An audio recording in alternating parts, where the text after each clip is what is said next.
तो मुख्यमंत्री योगी आदित्यनाथ को सुन रहे थे आप, जो बीजेपी दफ्तर पहुंचे थे कार्यकर्ताओं का आभार जताने के लिए। इस मौके पर मुख्यमंत्री योगी आदित्यनाथ ने जेपी नड्डा को, पीएम मोदी को बधाई दी है, धन्यवाद किया है। लेकिन ये बिल्कुल सच बात है कि मुख्यमंत्री योगी आदित्यनाथ के सर पर ही इस जीत का सेहरा जो है वो बंधेगा। मुख्यमंत्री योगी आदित्यनाथ ऐसा नहीं है कि पहली बार उपचुनाव में ही उन्होंने अपना डंका बजवाया हो। इससे पहले मुख्यमंत्री बिहार चुनाव में प्रचार भी कर रहे थे। इस प्रचार के दौरान भी मुख्यमंत्री देर शाम बैठकें कर रहे थे।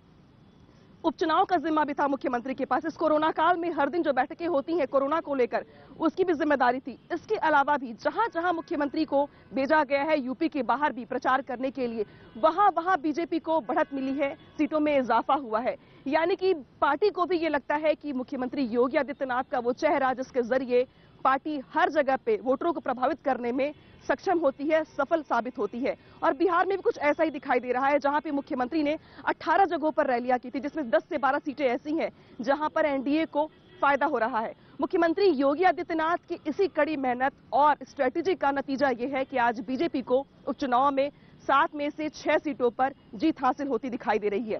मौका ऐतिहासिक है, जश्न का मौका है, तो बीजेपी भी गदगद है। बीजेपी के मंत्री क्या कह रहे हैं वो भी सुनिए।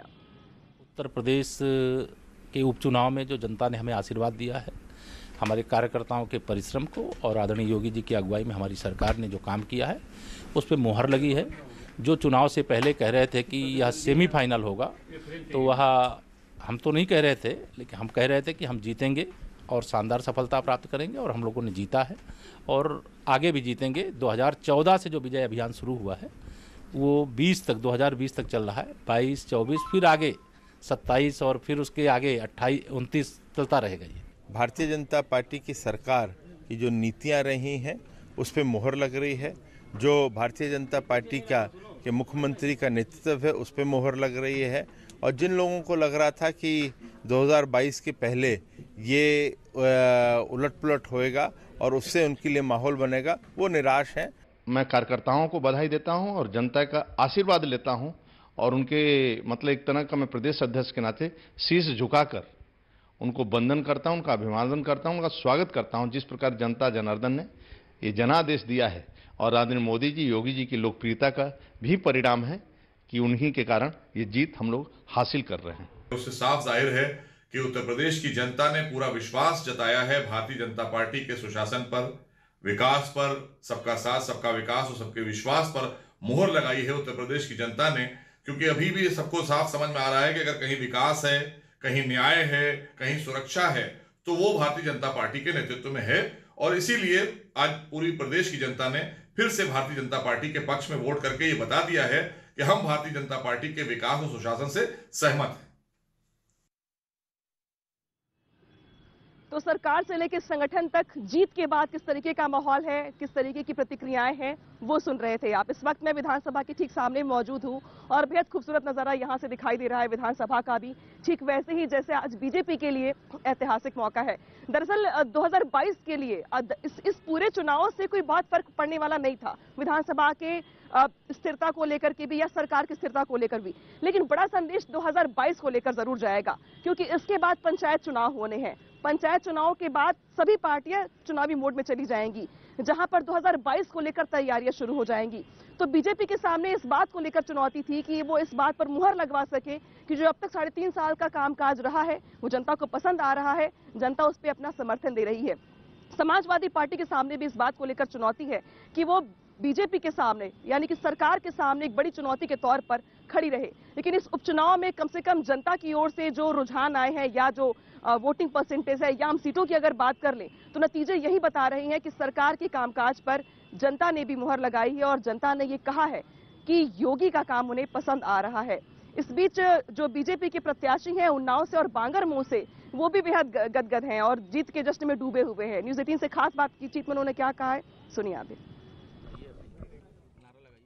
भारतीय जनता पार्टी जिंदाबाद जिंदाबाद। देवरिया जिले में उपचुनाव की मतगणना समाप्त हो चुकी है। भारतीय जनता पार्टी के प्रत्याशी रहे डॉक्टर सत्य प्रकाश मणि जी अब चुनाव जीत चुके हैं।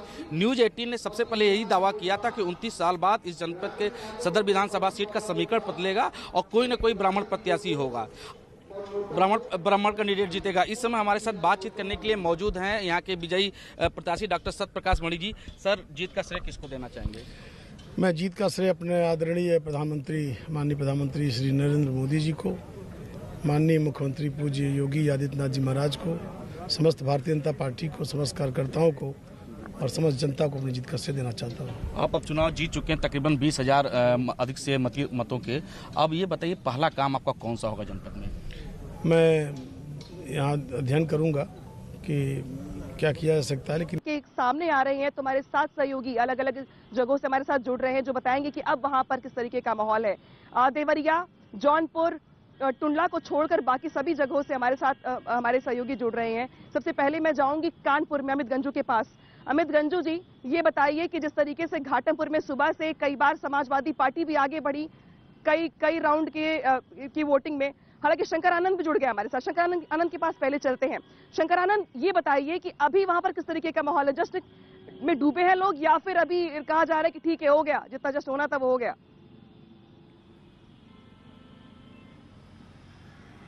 देखिए, यहाँ पे जीत का जश्न जो है काफी देर से यहाँ मनाया जा रहा है। बीजेपी उम्मीदवार उषा सिरोही यहाँ पर लगभग जीत चुकी हैं और प्रमाण पत्र लेने के लिए अंदर गई हुई हैं और वो अपने पूरे परिवार के साथ में, इसके साथ ही बीजेपी के काफ़ी समर्थकों के साथ में प्रमाण पत्र लेने के लिए अंदर गई हैं। और उनका अभी थोड़ी देर पहले ही न्यूज़ 18 से विशेष तौर पे वो बातचीत कर रही थी और बातचीत के दौरान उन्होंने कहा कि इस पूरे जीत का जो श्रेय है वो मुख्यमंत्री योगी आदित्यनाथ को देना चाहती हैं, क्योंकि उन्हीं के दिशा निर्देश पर और उन्होंने जिस तरह से विकास का एक खाका पूरे उत्तर प्रदेश में खाका दिखाया है और उसको बिल्ड किया है, शायद इसी का तकाजा है कि इतने शानदार तरीके से वो चुनाव में वो जीती हैं। और इसके साथ ही बुलंदशहर में जिस तरह से बुलंद जीत उनको मिली है, वो खुशी से। और इस बीच बड़ी खबर आ रही, शंकर आनंद, मैं रोकूंगी आपको। इस बीच बड़ी खबर ये आ रही कि बुलंदशहर में भी बीजेपी को जीत हासिल हुई है। लगातार इस बात को लेकर हम चर्चा कर रहे थे कि बुलंदशहर में बीजेपी की बढ़त बनी हुई है, लेकिन इस वक्त बड़ी खबर ये आ रही है कि बुलंदशहर में भी बीजेपी को जीत हासिल हो गई है। यानी कि 7 में से 6 सीटें वो जहां पर बीजेपी सुबह से बढ़त बनाए हुए थी, अब एक एक करके नतीजे सामने आ रहे हैं, तो 6ठी सीट यानी कि बुलंदशहर, वहां पर भी बीजेपी को जीत हासिल हुई है। और इसी के साथ उपचुनाव के जो नतीजे हैं, तस्वीर पूरी तरीके से साफ हो चुकी है। इस साफ तस्वीर में सबसे बड़ी बात वो यही है कि मुख्यमंत्री योगी आदित्यनाथ जिस बात का जिक्र कर रहे थे कि मोदी है तो मुमकिन है, तो ये नतीजे बता रहे हैं कि वाकई में मोदी है तो मुमकिन है। शंकर आनंद, बात पूरी करिए अपनी।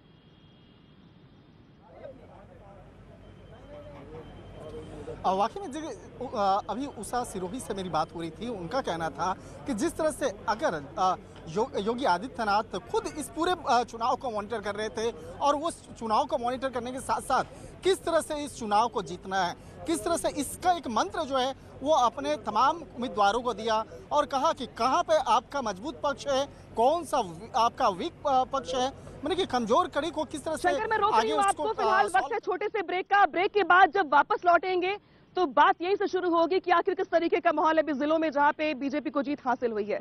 ब्रेक के बाद वापस आते हैं।